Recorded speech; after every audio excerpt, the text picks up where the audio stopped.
Hello and welcome to the One Life Church devotional series where we cover the entire Bible in 20 months. Well, today's chapters are 2 Samuel 5 and 6. This is the inauguration of David over the entire people of Israel.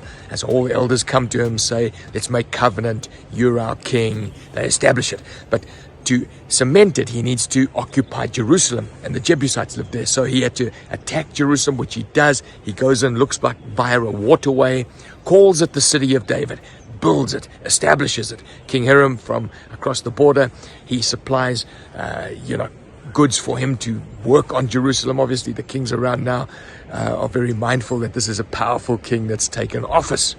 Now, the Philistines, who were harboring David, hear that he is now in office, and they decide they're going to take him on. So David inquires of the Lord, routs the Philistines. They regroup, come against him again. Now, you would think that because he's won the first time, he would win the second time. But he says, no, got to wait. Waits on the Lord. And this is what the Lord says to him. Circle round the back, under the poplar trees. Now, I'm standing under some big poplar trees here. And he says, when you hear the sound of rustling in the poplar trees, you know that it's time to attack the Philistines.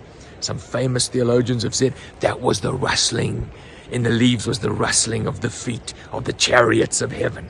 Because the verse 24 says that'll mean that the Lord has gone out in front of you to strike the Philistines. So however the Lord went out in front of them, we don't know. But David takes this as his signal to charge, and he defeats the Philistines.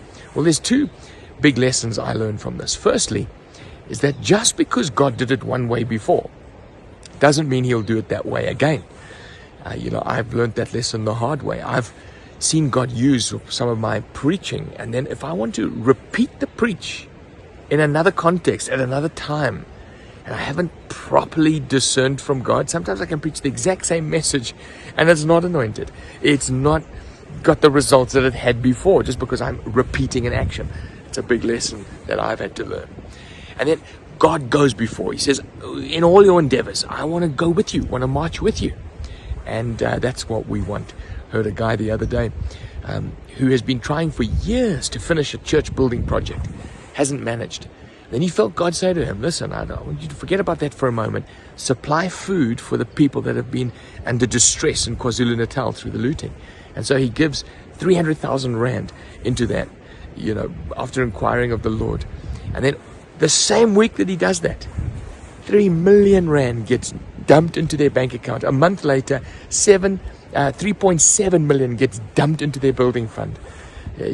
God is amazing. When you listen to him and walk with him, he fights the battles for you. Well, the next chapter, chapter 6, is an intriguing chapter because David wants to bring the ark from where it is to his city. And so he strikes up the band, he gets them all to do it properly, puts it on a cart. But a guy called Uzzah stretches out his hand and supports the ark when it's falling, and he's struck dead. David is terrified, and he's angry. And he's learning the lesson. You don't need to help God. You don't need to be irreverent in God. God's not a little idol. But then he leaves the ark at this place called Obed-Edom's house. And God's blessing comes all over Obed-Edom. Now David says, no, I'm not going to stay there. I want the ark in my city. And so he sends an instruction to, with great celebration, bring the ark to the city of David. And they take 6 steps, they sacrifice. 6 steps, sacrifice. And David is going ballistic. He's dancing, he's jumping, he's in his linen ephod, like his underwear. And his wife, it says, looks out of the window and says, this is my husband. This is the king of Israel. Remember, this is the daughter of King Saul, a princess her whole life. She thinks it's not very becoming of a king. So she criticizes him. And the result is she doesn't bear children for the rest of her life.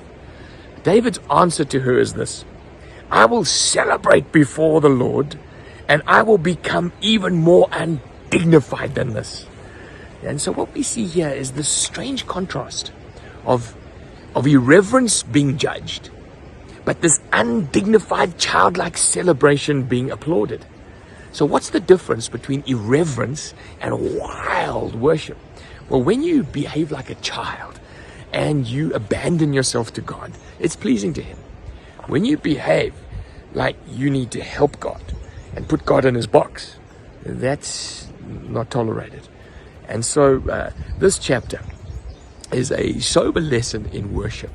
We're not to come to worship all dignified and trying to explain to God how he should do things. No, we come like children, abandoned, undignified, and celebrating him because he is worthy of it all, and we, his children, glad to be in his presence. God bless you.